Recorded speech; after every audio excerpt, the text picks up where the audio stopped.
¿Alguna vez te has detenido a pensar que incluso lo que bebes puede ser una puerta para que el enemigo influya en tu vida? La Biblia nos advierte, todo me está permitido, pero no todo es para mi bien. Todo me está permitido, pero no dejaré que nada me domine. Primera carta a los Corintios 6:12. Este pasaje revela que Satanás puede usar hábitos aparentemente inofensivos para atarnos y alejarnos de la claridad espiritual. Hoy veremos cómo 3 bebidas comunes pueden convertirse en instrumentos que el enemigo utiliza para debilitar tu mente, corromper tu cuerpo y enfriar tu espíritu. Te mostraremos cómo reconocer estas trampas y recuperar el control que Dios quiere que tengas sobre tu vida. Prepárate, porque lo que aprenderás podría transformar radicalmente tu manera de cuidar el templo del Espíritu Santo. ¿Estás listo para entender lo que Dios tiene reservado para ti? ¿Alguna vez te has detenido a pensar que aquello que parece más inofensivo, lo que consumes sin cuestionar, puede ser la herramienta perfecta que el enemigo usa para debilitar tu fe y robarte la claridad espiritual? No siempre sus ataques son evidentes, porque él sabe que si se presentara con su verdadero rostro, lo rechazarías de inmediato. Por eso se disfraza, se oculta en lo cotidiano, en lo aceptado por la sociedad, en lo que incluso parece formar parte de la normalidad. La palabra de Dios nos advierte en 2 Corintios 11:14 que Satanás mismo se disfraza como ángel de luz.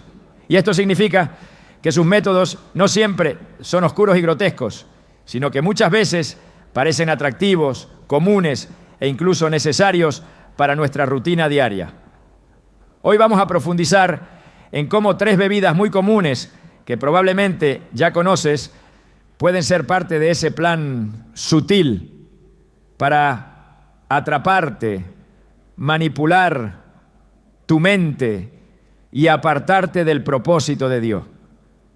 Cuando el enemigo quiere influenciarte, no siempre empieza con un ataque frontal a tu fe. Puede comenzar debilitando tu cuerpo, nublando tu mente y distrayendo tu espíritu. Sabe que si logra alterar la forma en la que piensas y percibes las cosas, será mucho más fácil que tomes decisiones contrarias a la voluntad de Dios sin siquiera darte cuenta. En el 1 Pedro 5:8 encontramos una advertencia directa. Sean sobrios y estén alerta. Su enemigo, el diablo, como león rugiente, ronda buscando a quien devorar. Sobriedad y vigilancia. 2 palabras clave que no se limitan a evitar la embriaguez, sino que abarcan todo aquello que puede robarte la claridad mental y espiritual. La historia nos muestra que el enemigo siempre ha usado elementos físicos para afectar el estado del hombre y separarlo de Dios. En el Edén, la tentación llegó a través de algo que se comía y se bebía. Una fruta que parecía deseable, pero que traía consigo la muerte espiritual. La serpiente no obligó a Eva a rebelarse contra Dios. Simplemente le presentó algo aparentemente inofensivo, apelando a su deseo de ser como Dios. Ese mismo patrón se repite hoy, pero en lugar de una fruta prohibida, hay productos que se consumen a diario y que están diseñados para alterar lentamente el orden que Dios estableció en tu cuerpo y en tu mente. Si analizas el mundo en el que vivimos, verás que la industria ha convertido el consumo de ciertas bebidas en una cultura. Las publicidades las asocian con éxito, amistad, descanso y diversión. Son mostradas como la respuesta a la o a la fatiga, el estrés o la necesidad de celebrar. Pero detrás de ese marketing seductor se esconde una realidad espiritual. Cada vez que dependes de algo para obtener paz, energía o alegría que no sea la presencia de Dios, estás abriendo una puerta para que algo más controle tu vida. Jeremías 2:13 describe este problema con una imagen poderosa. Me han abandonado a mí, fuente de agua viva, y han cavado para sí cisternas rotas que no retienen agua. La gente busca llenar su sed en lugares equivocados, pero esas cisternas siempre terminan vacías, dejando al corazón más seco que antes. El enemigo sabe que si logra que asocies tu bienestar a algo que él puede manipular, tendrá una llave para entrar en tu rutina y modificarla a su favor. No es casualidad que muchas de estas bebidas estén diseñadas para generar dependencia física o emocional. Poco a poco, el cuerpo empieza a pedirlas y sin darte cuenta, dejas de tener el control. En ese punto, ya no eres tú quien decide cuándo y cuánto, sino que tu propio organismo y tus hábitos comienzan a exigirlo. Proverbios 25-28 nos advierte: como ciudad sin murallas y expuesta al ataque, así es quien no sabe dominarse. Cuando la muralla del dominio propio se rompe, el enemigo encuentra acceso libre para sembrar pensamientos, tentaciones y distracciones. Jesús mismo, durante su ministerio, habló sobre la necesidad de estar atentos a lo que entra en nuestro cuerpo. En Marcos 7:15 dijo: nada hay fuera del hombre que entrando en él pueda contaminarle, pero lo que sale de él es lo que contamina al hombre. Este pasaje no solo habla de pecado en términos morales, sino de la importancia de discernir lo que dejamos entrar, porque todo lo que se introduce tiene un efecto en nuestro interior. Las bebidas que el enemigo usa no son simples líquidos, son herramientas para modificar tu ánimo, tu percepción y tu disposición hacia las cosas espirituales. Piensa en aquellos momentos en los que por consumir algo te sientes más irritable, más ansioso o más distraído durante la oración. Quizá lo has normalizado pensando que es estrés, cansancio o tu estado de ánimo. Pero muchas veces esas reacciones están directamente relacionadas con lo que has ingerido. El enemigo busca justo eso, que no identifiques la raíz, que no veas la conexión, para que sigas alimentando el hábito sin cuestionarlo. En la Biblia encontramos un episodio que ilustra perfectamente cómo algo aparentemente inocente puede ser un canal para perder la fuerza y el propósito. Sansón, apartado por Dios desde su nacimiento, recibió instrucciones claras de no tomar vino ni licor. Este mandato no era una simple dieta, sino una protección espiritual para mantener la unción que Dios le había dado. Sin embargo, en el momento en que comenzó a mezclarse con lo que Dios le había prohibido, también empezó a perder su discernimiento. Aunque la historia de su caída esté más relacionada con Dalila, no debemos pasar por alto que el debilitamiento de su espíritu comenzó mucho antes, cuando empezó a romper esos límites que Dios había establecido. De igual forma, cuando el enemigo quiere robarte la visión, primero intentará debilitar tu estado espiritual. Y para eso muchas veces usará la entrada más sencilla, tu mesa, tu taza, tu vaso. Lo hará tan sutil que incluso podrá justificarlo diciendo que no es tan grave, que todos lo hacen, que no hay nada malo en un poco. Pero recuerda que una cadena siempre comienza con un eslabón y que una fortaleza espiritual se derrumba cuando se cede terreno poco a poco. No es coincidencia que en Efesios 5:18 Pablo diga: no se embriaguen con vino que lleva al desenfreno, al contrario, sean llenos del Espíritu. El contraste es claro, hay una llenura que te acerca a Dios y otra que te aleja. Y aunque este versículo hable directamente del vino, el principio se aplica a cualquier cosa que tome el lugar del Espíritu en tu capacidad de darte gozo, paz o fortaleza. Cuando dependes más de una sustancia que de la oración, cuando buscas más la energía de un producto que el descanso en Dios, ya has comenzado a transferir tu confianza. En los tiempos bíblicos, la vigilancia era una virtud esencial. Los soldados en las murallas no podían darse el lujo de estar distraídos o adormecidos, porque un instante de descuido podía costar la ciudad entera. En el ámbito espiritual ocurre lo mismo. Si el enemigo logra adormecer tus sentidos, si consigue que no percibas el peligro acercándose, tendrá la oportunidad de sembrar pensamientos y hábitos que luego serán mucho más difíciles de arrancar.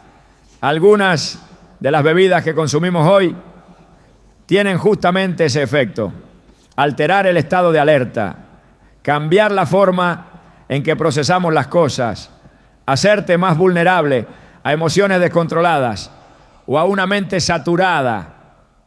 Jesús advirtió a sus discípulos en Lucas 21:34: tengan cuidado, no sea que sus corazones se carguen de glotonería, embriaguez y de las preocupaciones de la vida, y aquel día se les venga de repente.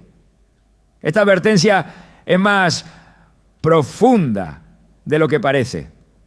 No habla solo de pecado visible, sino de cualquier cosa que pueda llenar tu corazón hasta el punto de quitarte la atención de lo que realmente importa. Así, el enemigo no necesita que cometas un gran error para alejarte de Dios. Basta con que mantenga tu corazón ocupado, tu mente dispersa y tu espíritu debilitado. Recuerdo la historia de un joven que conocí en una iglesia. Era apasionado por Dios, siempre servía, siempre estaba dispuesto, pero poco a poco comenzó a depender de ciertas bebidas para mantenerse activo en su trabajo y en sus actividades. Al principio no veía el problema, incluso bromeaba con ello, pero con el tiempo empezó a notar que su devocional se volvía más superficial, que le costaba concentrarse en la oración y que sus reacciones ante los problemas eran más impulsivas. Cuando finalmente se detuvo a evaluar, se dio cuenta de que aquello que pensaba que lo ayudaba a rendir más, en realidad lo estaba volviendo más irritable, más ansioso y menos sensible a la voz de Dios. Su dependencia no era visible para los demás, pero estaba debilitando su vida espiritual desde adentro. Ese es el verdadero peligro de la estrategia oculta del enemigo. No se trata solo del daño físico, sino del impacto espiritual. Cada vez que permites que algo controle tu estado de ánimo, tu energía o tu paz, sin que venga de Dios, estás entregando parte de tu autoridad. Y el enemigo siempre buscará ocupar ese espacio, porque sabe que un creyente debilitado es un creyente más fácil de desviar. En este punto es importante recordar que la Biblia no solo nos advierte, sino que también nos da la salida. Primera carta a los Corintios 10:23 nos dice: todo me está permitido, pero no todo es provechoso. Todo me está permitido, pero no todo edifica. La pregunta que debemos hacernos no es simplemente si algo está prohibido, sino si realmente nos está edificando, si nos acerca más a Dios o si nos está robando la claridad y la fuerza. Cuando entendemos que nuestra batalla no es contra carne y sangre, sino contra huestes espirituales de maldad, como dice Efesios 6:12, comenzamos a ver que incluso lo más simple puede tener un trasfondo espiritual. Y es entonces cuando el Espíritu Santo nos da discernimiento para reconocer que lo que entra por nuestra boca también puede ser una puerta abierta o cerrada a la influencia del enemigo. Por eso esta primera parte de nuestro camino es reconocer la estrategia. Si no identificamos cómo opera, nunca podremos cerrar la puerta. El enemigo sabe que no podrá destruir tu fe de un solo golpe, pero sí puede desgastarla día a día, gota a gota, sorbo a sorbo, hasta que pierdas el filo espiritual que tenía. Lo que hoy parece inofensivo puede ser la cuerda que mañana te ate, y la única forma de evitarlo es prestar atención ahora. Y así como un centinela permanece en la muralla de noche, mirando cualquier señal de movimiento en la oscuridad, tú y yo debemos mantenernos atentos a lo que entra en nuestra vida, especialmente a lo que consumimos sin pensar. Porque lo que está en juego no es solo nuestra salud física, sino la fuerza de nuestro espíritu y la claridad con la que podemos seguir la voz de Dios. Lo que viene en las siguientes partes revelará con mayor detalle cómo estas bebidas específicas operan, cómo impactan directamente tu relación con Dios y, lo más importante, cómo puedes romper cualquier dependencia antes de que sea demasiado tarde.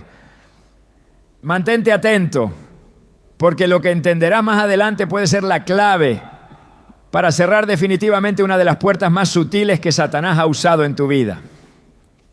El impacto espiritual del consumo nocivo es mucho más profundo de lo que la mayoría imagina.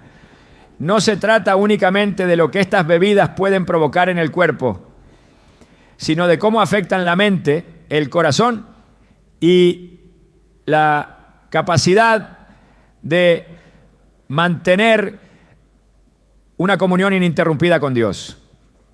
La Biblia advierte de manera constante sobre la importancia de permanecer en un estado de vigilancia y claridad. En el 1 Pedro 1:13 se nos llama a ceñir los lomos de nuestro entendimiento, ser sobrios y esperar por completo en la gracia que se nos traerá cuando Jesucristo sea manifestado. La sobriedad, en su sentido más amplio, no se limita a evitar el exceso, sino a preservar una condición mental y espiritual que permita discernir con precisión la voz de Dios en medio de un mundo lleno de distracciones. Cuando una sustancia, por común o aceptada que parezca, altera el estado natural de la mente, abre un espacio para que los pensamientos se desvíen y las prioridades espirituales se diluyan.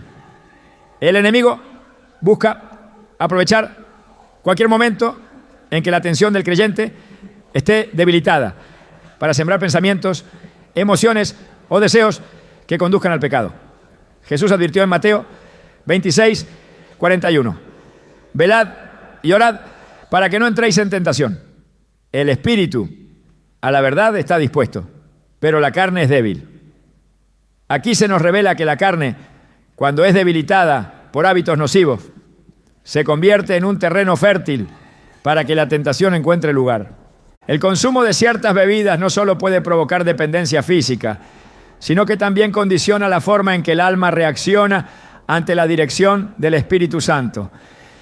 En Gálatas 5, 16, 17, Pablo explica que la carne y el espíritu están en constante oposición y que lo que alimenta a uno debilita al otro. De la misma manera, todo aquello que altera el equilibrio del cuerpo y la mente interfiere en la sensibilidad espiritual. El creyente que constantemente recurre a lo que lo adormece, lo agita de manera artificial o lo sobreestimula, va perdiendo la capacidad de percibir las advertencias divinas. En las Escrituras, la vigilancia espiritual siempre está vinculada a un estado de lucidez. El apóstol Pablo en 1 Tesalonicenses 5, 6 a 8 exhorta: no durmamos como los demás, sino velemos y seamos sobrios. Pues los que duermen de noche duermen, y los que se embriagan de noche se embriagan. Pero nosotros, que somos del día, seamos sobrios, vistiéndonos con la coraza de la fe y del amor, y con la esperanza de salvación como yelmo. El llamado no es solamente a evitar la embriaguez literal, sino a resistir todo aquello que adormece la mente y hace perder la claridad necesaria para luchar contra las fuerzas espirituales que intentan derribar al creyente. Cuando el estado mental se ve distorsionado, las decisiones se vuelven impulsivas, las emociones se intensifican fuera de control y el discernimiento se debilita. Esto crea un efecto en cadena. La oración pierde profundidad, la lectura de la palabra se vuelve superficial y las prioridades espirituales se desplazan. La mente, que debería estar anclada en la verdad, se deja llevar por sensaciones pasajeras. Es en este terreno inestable donde el enemigo siembra confusión, porque sabe que una mente que no está firme es una mente más susceptible a aceptar la mentira. Proverbios 23, 31 a 33 presenta una imagen clara de este efecto. No mires al vino cuando rojea, cuando resplandece en la copa y entra suavemente. Al fin muerde como serpiente y pica como áspid. tus ojos mirarán cosas extrañas y tu corazón hablará perversidades. Aunque el texto hable directamente del vino, el principio se aplica a cualquier sustancia que pueda alterar la percepción. Lo que comienza como algo agradable o inofensivo termina produciendo un efecto que distorsiona la visión espiritual y contamina el corazón. En el Antiguo Testamento, la instrucción dada a los sacerdotes que servían en el tabernáculo incluía una advertencia específica. El Señor habló a Aarón diciendo: tú y tus hijos contigo no beberéis vino ni sidra cuando entréis en el tabernáculo de reunión, para que no muráis. Estatuto perpetuo será para vuestras generaciones, para poder discernir entre lo santo y lo profano, y entre lo inmundo y lo limpio. Levítico 10, 8 a 10. El mandato era claro: cualquier cosa que pudiera entorpecer el juicio y la capacidad de distinguir lo que es santo debía ser evitada. Esta advertencia no se limitaba a una regla ceremonial, sino que revelaba un principio eterno.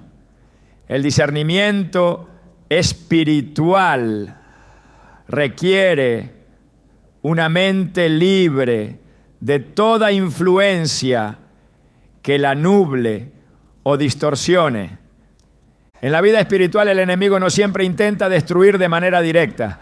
A veces su objetivo es más sutil: reducir la intensidad del fuego interior, enfriar poco a poco la pasión por la oración, sembrar una distracción aquí y otra allá, hasta que la comunión con Dios se vuelva esporádica y superficial. Cuando el creyente depende de algo externo para encontrar energía, alivio o bienestar, su confianza se desplaza lentamente del Señor a esa fuente temporal. Jeremías 17, 5 a 6 describen la consecuencia de este cambio de enfoque. Maldito el hombre que confía en el hombre y pone carne por su brazo, y su corazón se aparta del Señor. Será como la retama en el desierto, y no verá cuando viene el bien. El impacto espiritual no siempre se percibe de inmediato, y esa es una de las razones por las que es tan peligroso. Al inicio, el hábito parece no interferir con la vida devocional. La oración sigue, la lectura bíblica continúa, pero poco a poco la mente se dispersa más. La capacidad de meditar en la palabra disminuye y la sensibilidad a la corrección del espíritu se debilita. Cuando finalmente se percibe el cambio, ya se ha perdido mucho terreno. En ese momento, salir de esa influencia requiere no solo fuerza de voluntad, sino una intervención directa de Dios para romper cadenas que se han forjado en silencio. En Efesios 4:27 Pablo advierte: ni den lugar al diablo. Cada hábito nocivo que se permite crea un punto de acceso. El adversario no necesita grandes aperturas, le basta con una rendija para comenzar su obra destructiva. La alteración mental provocada por el consumo de ciertas bebidas se convierte en ese acceso porque interfiere con la capacidad de resistir la tentación. Una mente adormecida o sobreexcitada es menos capaz de reconocer la trampa antes de caer en ella. La Escritura también nos muestra que Dios llama a su pueblo a vivir en un estado de constante preparación. Y esto incluye la manera en que cuidamos nuestro cuerpo. Romanos 12, 1 a 2 nos exhorta a presentar nuestros cuerpos como sacrificio vivo, santo y agradable a Dios, y a no conformarnos a este siglo, sino a ser transformados mediante la renovación de nuestro entendimiento. Esta renovación no puede llevarse a cabo de manera plena si la mente está bajo la influencia constante de sustancias que impiden el enfoque y la claridad. El consumo nocivo, aunque parezca una cuestión meramente física, es en realidad un asunto profundamente espiritual. Todo lo que afecta a la mente afecta la manera en que recibimos y procesamos la voz de Dios. En Isaías 5, 11 a 12, el profeta denuncia: ay de los que se levantan de mañana para seguir la embriaguez, que se detienen hasta la noche, hasta que el vino los enciende. Y en sus banquetes hay arpas, vihuelas, tamboriles, flautas y vino. Y no miran la obra del Señor, ni consideran la obra de sus manos. Este pasaje no solo señala la embriaguez literal, sino el hecho de que el corazón se llena de placeres momentáneos y pierde de vista las obras de Dios. En el Nuevo Testamento, el llamado a la sobriedad es constante, porque es una de las llaves para permanecer firmes en la fe. 1. Pedro 4:7 declara: mas el fin de todas las cosas se acerca. Sed, pues, sobrios y velad en oración. El vínculo entre sobriedad y oración es claro. La mente libre de influencias nocivas puede orar con entendimiento, interceder con fervor y escuchar la respuesta de Dios sin interferencias. El enemigo, consciente de este principio, busca introducir en la vida del creyente aquello que lo haga depender menos de la presencia de Dios. Lo que comienza como un consumo esporádico se transforma en una necesidad, y la necesidad se convierte en dependencia. En ese punto, la voz del Espíritu se ve opacada por la voz de la costumbre, y la dirección divina se reemplaza por impulsos condicionados. El impacto espiritual también se refleja en la pérdida de autoridad. Jesús, al enviar a sus discípulos, les dio poder y autoridad sobre toda fuerza del enemigo. Pero esta autoridad se ejerce desde una vida bajo el control del Espíritu Santo. Cuando algo más toma ese control, aunque sea de manera parcial, la autoridad espiritual se debilita. En Lucas 4:1 se nos dice que Jesús, lleno del Espíritu Santo, fue llevado al desierto para ser tentado. La llenura del Espíritu no se comparte con ninguna otra influencia. Es exclusiva para aquellos que están completamente rendidos a la dirección divina. Por eso el impacto de estas bebidas no es un tema superficial, ni un simple asunto de hábitos personales. Es una cuestión de pureza espiritual y de guerra contra las estrategias de las tinieblas. La mente y el cuerpo son instrumentos que deben estar disponibles para el servicio del reino en todo momento. Cualquier elemento que los debilite o condicione se convierte en un obstáculo que puede ser aprovechado por el adversario. La Escritura nos llama a una vida de disciplina, porque sabe que sin ella el corazón fácilmente se inclina hacia aquello que proporciona placer inmediato.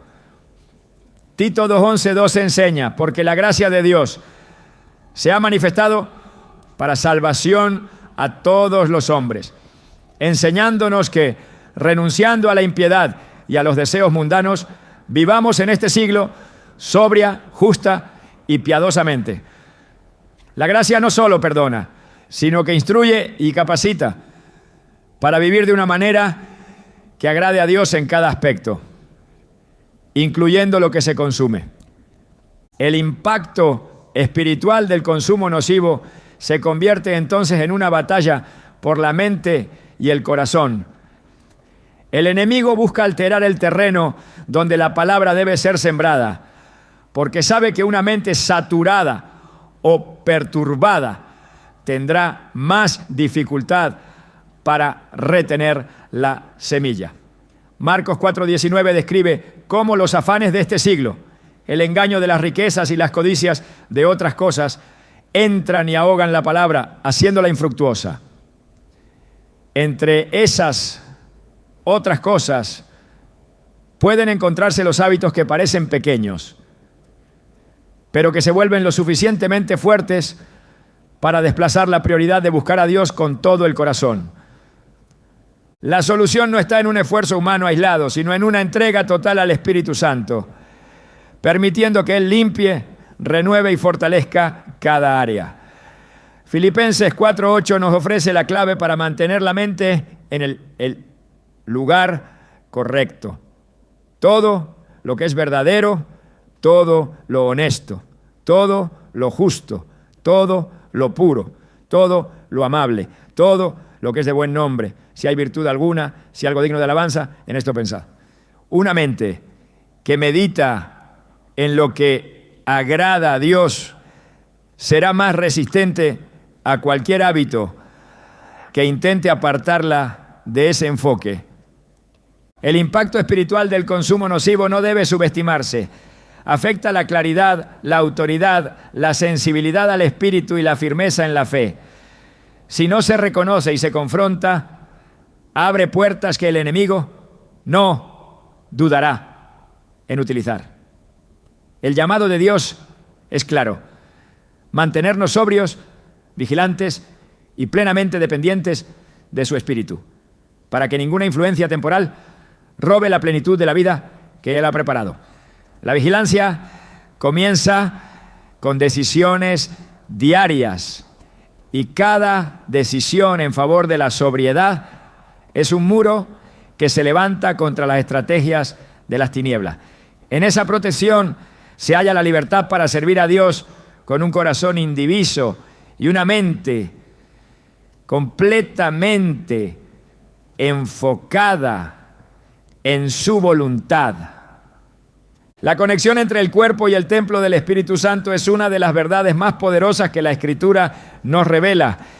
Y comprenderla a fondo transforma la manera en que vemos cada acción física que realizamos, incluso aquello que elegimos beber.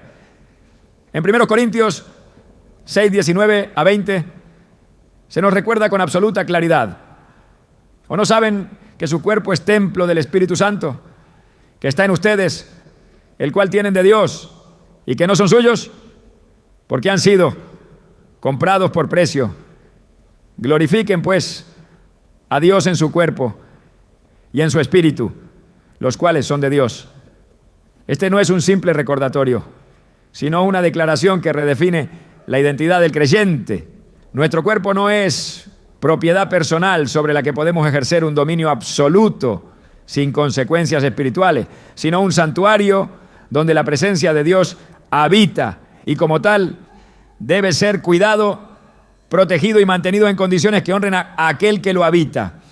Cuando Dios establece que somos su templo, no lo hace en un sentido simbólico limitado. Así como en el Antiguo Testamento, el tabernáculo y luego el templo de Jerusalén eran lugares consagrados para su gloria. También ahora nuestro cuerpo cumple esa función en el nuevo pacto. El templo no se utilizaba para cualquier actividad, ni se permitía la entrada de elementos que pudieran contaminarlo. El cuidado era meticuloso porque se entendía que allí descendía la gloria de Dios. 2 Crónicas 7, 1 a 2 describen cómo, al terminar Salomón de orar, descendió fuego del cielo y la gloria del Señor llenó la casa. Esa manifestación visible de la presencia divina mostraba la santidad del lugar.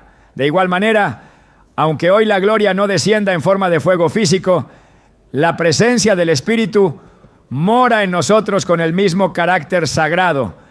Introducir en este templo sustancias que afectan su funcionamiento, que lo deterioran o que lo vuelven vulnerable a enfermedades y dependencias, es equivalente a permitir que se enciendan fuegos extraños en el altar, como ocurrió con Nadab y Abiú en Levítico 10, 1 a 2, quienes ofrecieron delante del Señor un fuego que Él no les había mandado, provocando que descendiera juicio sobre ellos. Ese relato no es solo una advertencia sobre la adoración, sino sobre cualquier alteración del orden que Dios ha establecido para su morada. Si en la antigua alianza la negligencia en el cuidado del lugar físico tenía consecuencias inmediatas, ¿cuánto más debemos ser conscientes ahora, sabiendo que el santuario es nuestro propio cuerpo? El enemigo sabe que el templo es el lugar donde Dios se manifiesta y por eso busca maneras de profanarlo. No necesita destruirlo de un instante a otro. Basta con introducir elementos que a lo largo del tiempo lo desgasten y lo hagan menos apto para servir. La estrategia es la misma que usó en la época de Israel, cuando influenció a las naciones paganas para que ofrecieran sacrificios contaminados, sabiendo que eso interrumpiría la comunión entre Dios y su pueblo. Hoy, al introducir en nuestro organismo aquello que lo daña y que lo esclaviza, el efecto espiritual es análogo. El servicio se ve afectado, la energía para la obra se reduce y la santidad del templo se ve comprometida. El apóstol Pablo también advierte en Romanos 12:1 que debemos presentar nuestros cuerpos como sacrificio vivo, santo y agradable a Dios, lo cual es nuestro culto racional. Un sacrificio vivo no puede estar debilitado por contaminantes que disminuyan su valor ante el altar.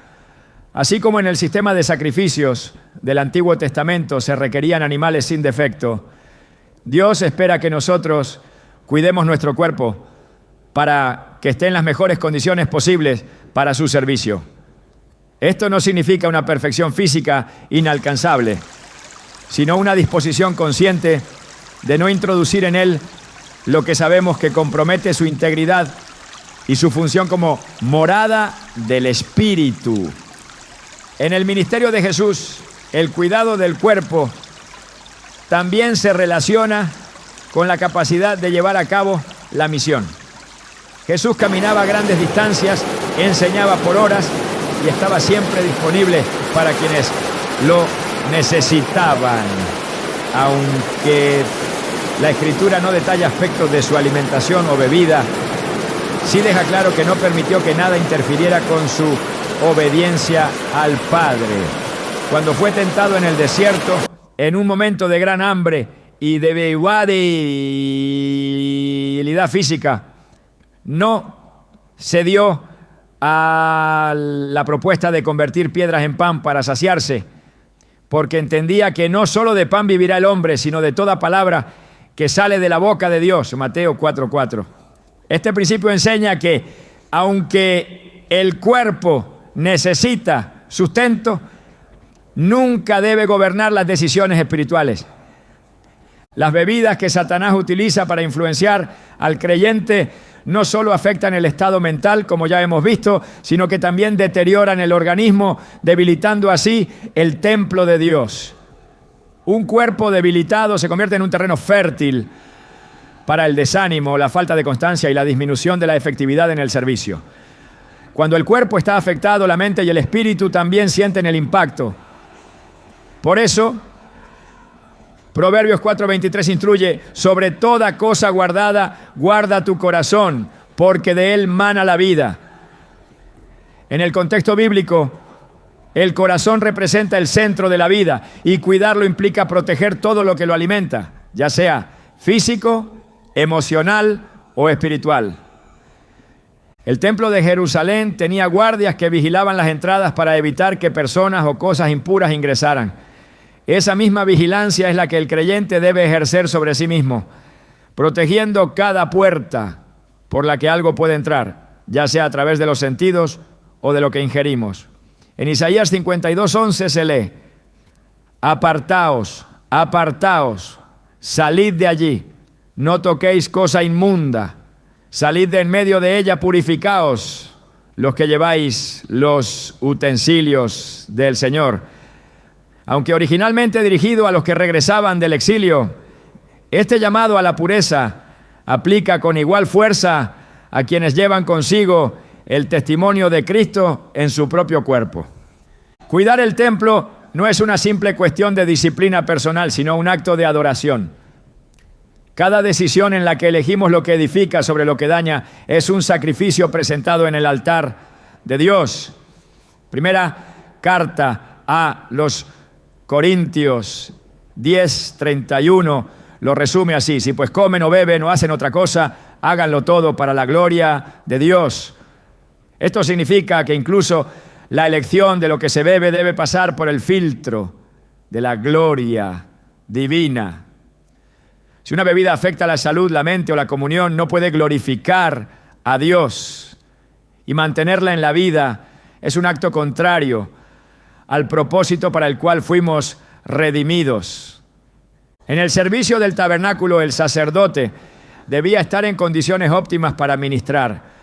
Cualquier impureza o alteración en su cuerpo lo incapacitaba temporalmente para entrar en la presencia de Dios y servir al pueblo.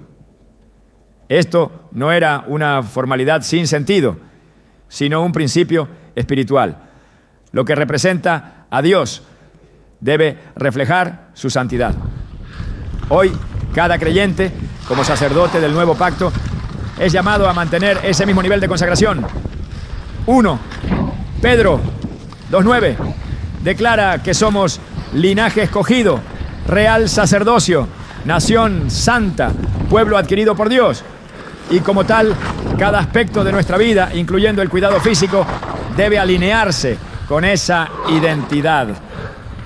En tiempos de Nehemías, cuando se reconstruyó el templo y las murallas de Jerusalén, hubo un esfuerzo consciente por restaurar no solo la estructura física, sino también la santidad del lugar. Nehemías 13 relata cómo se expulsó del templo a quienes lo usaban para fines indebidos y cómo se restauró el orden para que fuera un lugar apto para la adoración. Ese mismo principio debe aplicarse de manera personal. Expulsar del cuerpo templo cualquier hábito o sustancia que haya sido tolerada y que no tenga lugar en la morada de Dios. La restauración espiritual incluye la limpieza física de todo aquello que no es compatible con la presencia del Espíritu Santo. El enemigo comprende que cuando el templo está fuerte y limpio, la obra de Dios avanza con poder. Por eso intenta introducir aquello que, aunque no parezca grave a primera vista, comienza a debilitar las estructuras internas. Igual que las grietas invisibles en un muro pueden expandirse hasta comprometer toda la construcción. El consumo habitual de lo nocivo puede terminar afectando gravemente la salud física y espiritual. Jesús, en Juan 2:15-16, expulsó a los mercaderes del templo con un celo ardiente, declarando: no hagan de la casa de mi Padre una casa de mercado. Este celo es el mismo que el creyente debe tener hacia su propio cuerpo. No permitir que se convierta en un lugar de comercio con el mundo, donde se intercambia la santidad por gratificación temporal. Cuando comprendemos la conexión entre nuestro cuerpo y el templo del Espíritu, cada elección adquiere un peso eterno. El enemigo intentará convencer de que lo físico y lo espiritual están separados. Pero la Escritura derriba ese argumento una y otra vez. La misma salvación que transforma el espíritu también demanda un cambio en la manera de vivir en el cuerpo. El apóstol Pablo, consciente de la fragilidad humana, disciplinaba su cuerpo y lo ponía en servidumbre para no quedar descalificado después de predicar a otro, como declara en 1 Corintios 9:27. Esa disciplina no era un fin en sí mismo, sino un medio para asegurar que nada interfiriera en la misión que Dios le había confiado. El templo que Dios ha puesto en nuestras manos requiere vigilancia constante. No es suficiente con limpiarlo de vez en cuando. Debe mantenerse en santidad diaria. Esto significa examinar todo lo que entra y evaluar si contribuye a la fortaleza del edificio o si lo deteriora. Significa reconocer que cada bebida que ingerimos tiene un efecto que trasciende lo inmediato y alcanza el ámbito espiritual. Así como en la dedicación del templo se ofrecían oraciones y se pedía a Dios que sus ojos y su corazón estuvieran siempre allí, el creyente debe vivir de manera que invite continuamente la presencia de Dios a permanecer en su vida. La conexión entre el cuerpo y el templo del Espíritu no es opcional ni secundaria, es central para la vida cristiana. Comprenderla y vivir de acuerdo con ella es cerrar una de las puertas más usadas por el enemigo para debilitar. El cuidado del templo no es legalismo, es amor por la presencia de Dios. Es reconocer que fuimos comprados a un alto precio. Que cada aspecto de nuestra existencia debe reflejar gratitud y reverencia hacia quien pagó ese precio. Así, proteger el cuerpo de todo consumo nocivo no es una carga, sino un privilegio que garantiza que el lugar donde habita el Espíritu Santo permanezca digno de su gloria. La sed que solo Dios puede saciar no se compara con ninguna necesidad física, porque su origen no está en el cuerpo, sino en el espíritu. Es un anhelo profundo que ninguna bebida terrenal puede satisfacer, aunque el mundo se empeñe en ofrecer sustitutos que prometen alivio inmediato. Jesús lo declaró de manera directa en Juan 4:13-14, cuando, hablando con la mujer samaritana junto al pozo, dijo: cualquiera que bebiere de esta agua volverá a tener sed, mas el que bebiere del agua que yo le daré no tendrá sed jamás, sino que el agua que yo le daré será en él una fuente de agua que salte para vida eterna. Este pasaje no solo revela la existencia de una fuente divina, sino que expone la insuficiencia de todo lo que no provenga de Cristo para saciar la verdadera necesidad del ser humano. La sed física es una señal que Dios puso en el cuerpo para recordarnos que la vida necesita agua. De la misma manera, la sed espiritual es un recordatorio de que sin la presencia del Señor, el alma se marchita. Sin embargo, el enemigo busca confundir ambas realidades, ofreciendo alternativas que imitan la satisfacción, pero que en realidad aumentan la dependencia.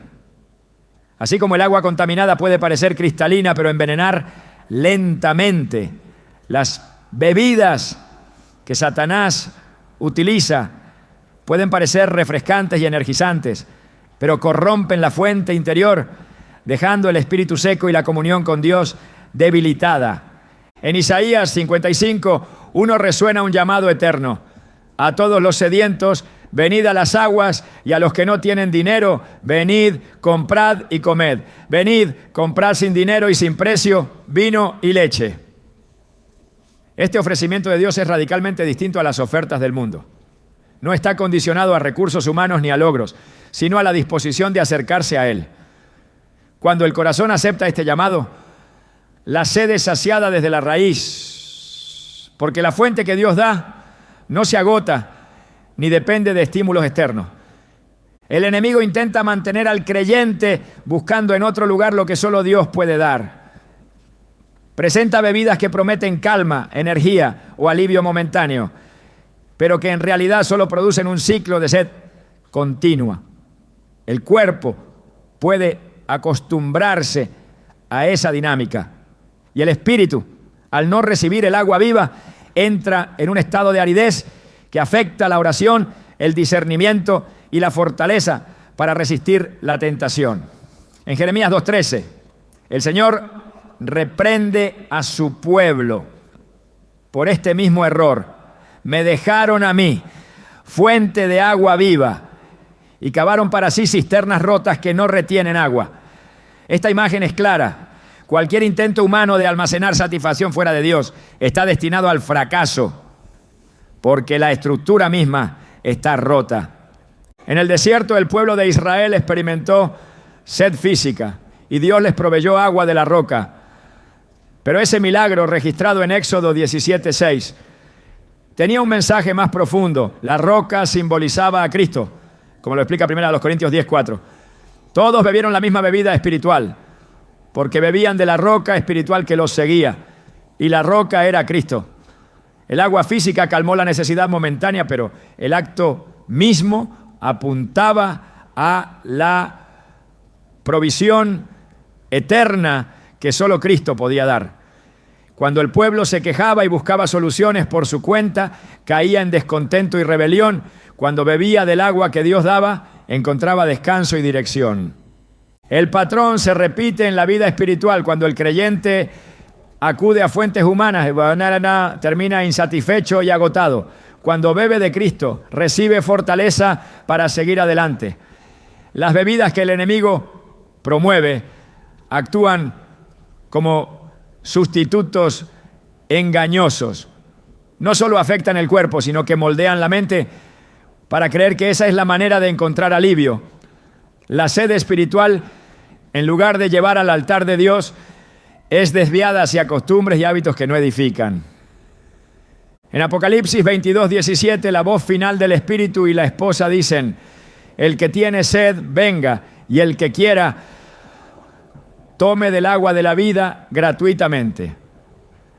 La invitación no cambia desde Génesis hasta el último libro de la Escritura. Dios ofrece gratuitamente lo que el mundo vende a precio de esclavitud. El creyente que entiende esto deja de conformarse con lo que es temporal y comienza a cultivar un deseo constante por lo que es eterno. La sed espiritual no se resuelve solo con evitar lo que es dañino. Se resuelve llenando el corazón con la presencia de Dios. El vacío que deja una bebida nociva al ser eliminada no debe quedarse sin reemplazo, porque el enemigo buscará llenarlo con otra cosa igual de destructiva. Jesús advirtió en Mateo 12:43-45 que cuando un espíritu inmundo sale de una persona, si encuentra la casa barrida pero vacía, vuelve con otros peores.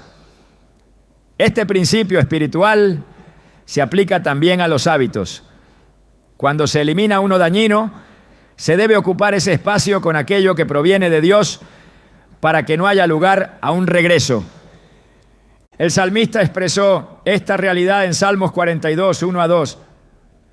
Como el ciervo brama por las corrientes de las aguas, así clama por ti, oh Dios, el alma mía. Mi alma tiene sed de Dios, del Dios vivo. ¿Cuándo vendré y me presentaré delante de Dios? Este clamor refleja la intensidad con la que el alma necesita a su Creador. No es una necesidad superficial, sino un deseo profundo que determina la dirección de la vida. Cuando esa sed es desviada hacia sustitutos, el alma comienza a experimentar un letargo espiritual que la aleja de la fuente. La Escritura también muestra que la sed espiritual es un don de Dios. No todos la sienten y aquellos que la perciben deben responder de inmediato antes de que se enfríe. En Juan 7:37-38, Jesús proclamó: si alguno tiene sed, venga a mí y beba. El que cree en mí, como dice la Escritura, de su interior correrán ríos de agua viva. El resultado de beber de Cristo no es solo la saciedad personal, sino la capacidad de ser una fuente para otros. El creyente que se mantiene conectado a la fuente se convierte en canal de bendición y fortaleza para quienes lo rodean. El enemigo teme esta realidad porque sabe que un creyente saciado en Dios es difícil de manipular. Por eso procura que la sed se mantenga enfocada en lo material y lo sensorial. La promesa de una bebida refrescante, la publicidad que asocia su consumo con alegría y éxito, son herramientas para redirigir el deseo profundo del alma hacia algo que no puede sostenerlo. La consecuencia es una dependencia constante, una búsqueda repetida que nunca alcanza el reposo verdadero. La diferencia entre la sed física y la espiritual es que la primera vuelve una y otra vez, mientras que la segunda, cuando es saciada por Cristo, se transforma en plenitud. Esto no significa que no habrá más deseo de Dios, sino que ese deseo dejará de ser una carencia y se convertirá en una comunión continua. En cambio, cuando se intenta saciar con lo que no proviene de Él, el vacío se agranda y la insatisfacción se vuelve crónica. En Eclesiastés 1:8, Salomón escribe: nunca se sacia el ojo de ver ni el oído de oír. Lo mismo sucede con el corazón que busca en lo terrenal la satisfacción espiritual. Siempre querrá más y nunca quedará satisfecho. Las bebidas que el enemigo usa para engañar actúan bajo este mismo principio. Cada consumo promete ser el último que se necesita para sentirse bien, pero siempre exige uno más, porque no puede saciar lo que solo el Espíritu de Dios puede llenar. La verdadera libertad comienza cuando el creyente reconoce que su sed más profunda no es física, sino espiritual. Este reconocimiento abre la puerta para que el Espíritu Santo actúe, reemplazando lo falso por lo verdadero. Isaías 44:3 dice: porque yo derramaré agua sobre el sequedal y ríos sobre la tierra árida. Mi espíritu derramaré sobre tu generación y mi bendición sobre tus renuevos.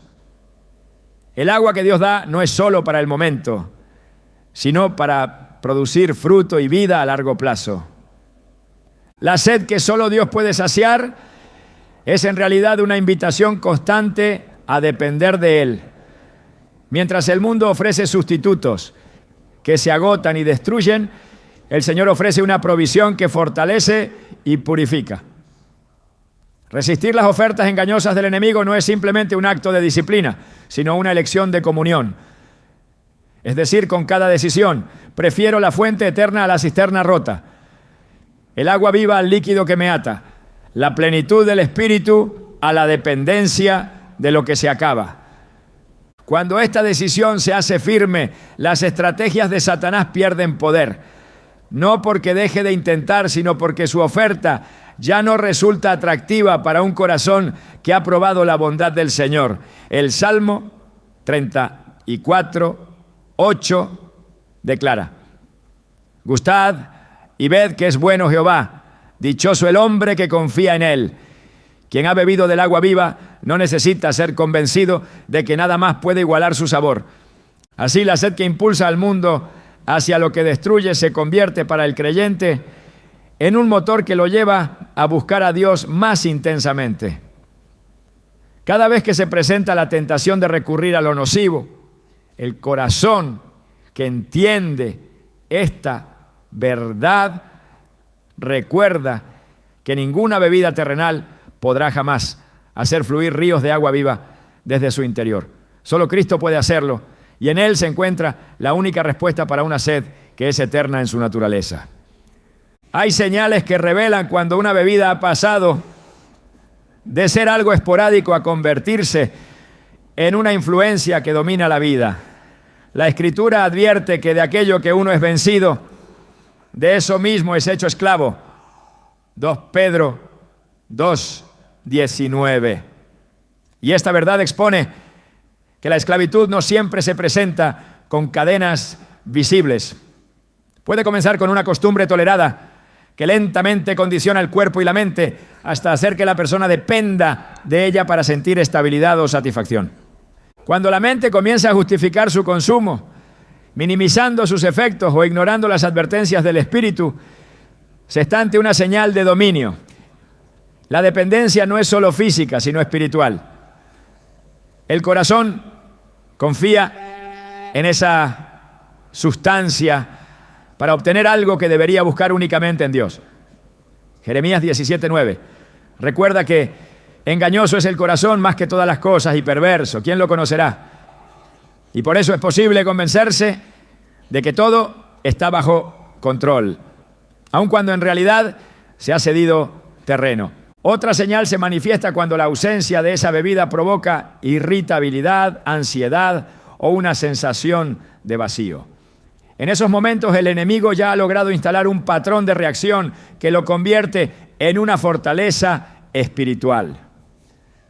La Biblia enseña en 1 Corintios 6:12 que todo me es lícito, mas no todo conviene. Todo me es lícito, mas yo no me dejaré dominar de ninguno. Dejando claro que el dominio pertenece a Cristo, no a un hábito que consume tiempo, recursos y energía que deberían ser dedicados al reino. La alteración de las prioridades también es un síntoma evidente. Cuando el pensamiento de obtener o consumir esa bebida ocupa más espacio que la búsqueda de Dios, se ha cruzado un límite peligroso. Jesús dijo en Mateo 6:21, porque donde esté vuestro tesoro, allí estará también vuestro corazón.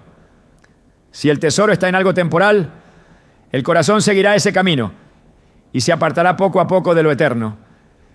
Incluso el deterioro físico o espiritual que se ignora para continuar con el consumo es un signo claro de que el control ya no está en las manos del creyente. El templo del Espíritu es tratado como si fuera propio y no como la posesión sagrada que Dios redimió. La advertencia de 1 Corintios 3, 16 a 17 es directa. ¿No saben que son templo de Dios y que el Espíritu de Dios mora en ustedes? Si alguno destruye el templo de Dios, Dios lo destruirá a él, porque el templo de Dios, el cual son ustedes, santo es. Reconocer estas señales es un acto de humildad y de luz. No se trata de un esfuerzo por mantener una imagen de fuerza, sino de permitir que la verdad de la palabra exponga aquello que el enemigo ha estado usando como punto de control. Es en esa revelación donde comienza el camino hacia la libertad, porque lo que es confesado delante de Dios puede ser roto por su poder, y lo que es entregado a Cristo deja de ser un instrumento de dominio para convertirse en una oportunidad de victoria. La libertad y la restauración comienzan en el momento en que el corazón reconoce que no puede vencer por sus propias fuerzas y se rinde completamente a Dios. La Escritura declara: si el Hijo os libertare, seréis verdaderamente libres. Juan 8:36. Y esta promesa no es simbólica, sino real. La obra de Cristo rompe cadenas que han estado presentes durante años y restaura lo que parecía perdido. Sin embargo, esta libertad no es un evento aislado, sino un camino que se recorre día tras día, en obediencia y dependencia constante del Espíritu Santo. La primera acción es volver a la fuente de toda fortaleza. Isaías 40, 29 a 31 afirma que Dios da esfuerzo al cansado y multiplica las fuerzas al que no tiene ningunas, y que los que esperan en Él renovarán sus fuerzas. La dependencia que antes se tenía de una bebida debe ser reemplazada por una dependencia mayor de la presencia de Dios, de modo que sea su poder el que sostenga cada paso. Esta sustitución espiritual no solo destruye el hábito, sino que llena el vacío que deja, impidiendo que el enemigo vuelva a ocupar ese espacio. La oración se convierte en el arma más efectiva para mantener la victoria. No una oración superficial, sino una comunión profunda en la que se expone delante de Dios toda debilidad. Hebreos 4:16 invita a acercarse confiadamente al trono de la gracia para alcanzar misericordia y hallar gracia para el oportuno socorro. En ese acercamiento, el creyente recibe dirección, consuelo y fuerza para resistir. La renovación de la mente es otra pieza esencial en este proceso. Romanos 12:2 enseña que no debemos conformarnos a este siglo, sino transformarnos por medio de la renovación de nuestro entendimiento. Esto implica reemplazar pensamientos de dependencia, excusas y justificaciones por la verdad de la palabra, que declara que somos más que vencedores en Cristo Jesús. Cada vez que surja la tentación, la mente entrenada en la verdad sabrá responder con autoridad espiritual. El ayuno practicado con un corazón sincero afina la sensibilidad al espíritu y debilita la influencia de la carne. En Mateo 17:21 Jesús enseñó que hay situaciones que solo se resuelven con oración y ayuno, y la esclavitud a hábitos destructivos es una de ellas. El ayuno rompe la rutina, expone la dependencia física y la sustituye con hambre de Dios. La restauración completa no es solo dejar de consumir lo nocivo, sino caminar en santidad, protegiendo el templo del Espíritu y viviendo bajo su gobierno. Efesios 6, 10 a 11 exhorta a fortalecerse en el Señor y en el poder de su fuerza. y a vestirse de toda la armadura de Dios para poder resistir las acechanzas del diablo. Quien persevera en este camino no solo se libra de una atadura, sino que se convierte en testimonio vivo del poder transformador del Evangelio. La victoria es el resultado de una decisión diaria de beber únicamente del agua que Cristo ofrece, permaneciendo en Él para que su vida fluya en plenitud. El mensaje que Dios nos ha revelado a lo largo de esta enseñanza no se limita a advertirnos sobre el peligro de 3 bebidas en particular, sino que apunta a una realidad espiritual mucho más profunda. La necesidad de vivir alertas, con un discernimiento afinado para reconocer cómo el enemigo opera en lo más cotidiano. La batalla no siempre se libra en escenarios dramáticos ni con señales evidentes. Muchas veces se desarrolla en lo que parece inofensivo, en pequeñas decisiones que van modelando el corazón, en hábitos que parecen no tener relación con la vida espiritual, pero que poco a poco van desplazando el lugar que solo le corresponde al Señor. La estrategia del adversario es mantener al creyente lo suficientemente distraído para que no perciba la magnitud de su influencia.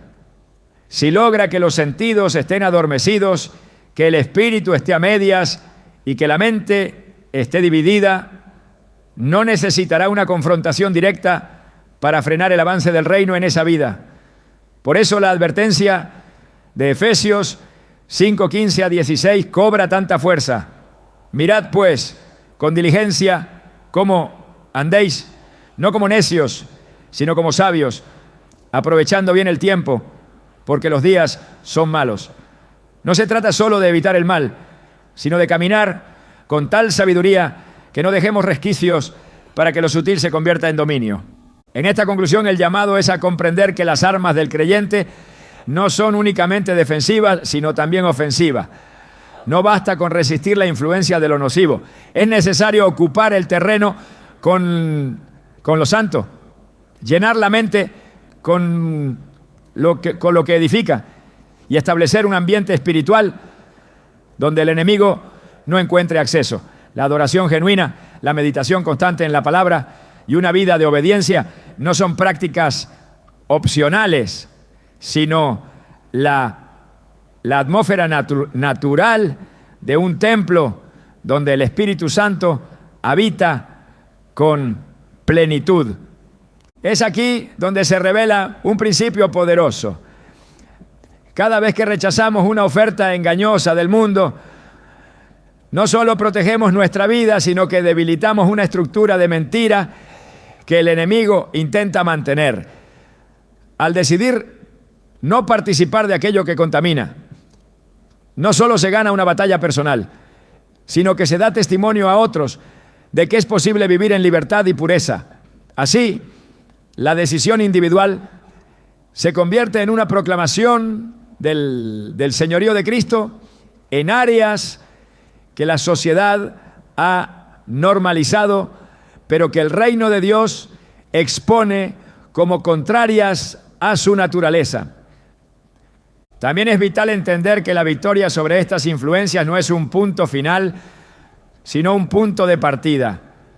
Cada vez que el creyente supera un área de atadura, Dios lo capacita para avanzar a mayores niveles de autoridad espiritual. La limpieza del templo no es solo para preservarlo, sino para prepararlo como lugar donde el poder de Dios se manifieste con mayor intensidad. Así como el templo de Jerusalén, después de ser purificado, se llenó de la gloria de Dios, el corazón que ha sido limpiado de lo que lo limitaba, se convierte en un espacio donde su presencia fluye sin obstáculos. El llamado final es a no conformarse con haber identificado el peligro, sino a caminar en una vigilancia constante, fortalecidos en el espíritu, conscientes de que el enemigo buscará nuevas estrategias. Santiago 4:7 nos recuerda, pues someteos pues a Dios, resistid al diablo y huirá de vosotros. Someterse implica rendir completamente la voluntad, incluyendo los deseos más pequeños, para que todo esté bajo el gobierno del Señor.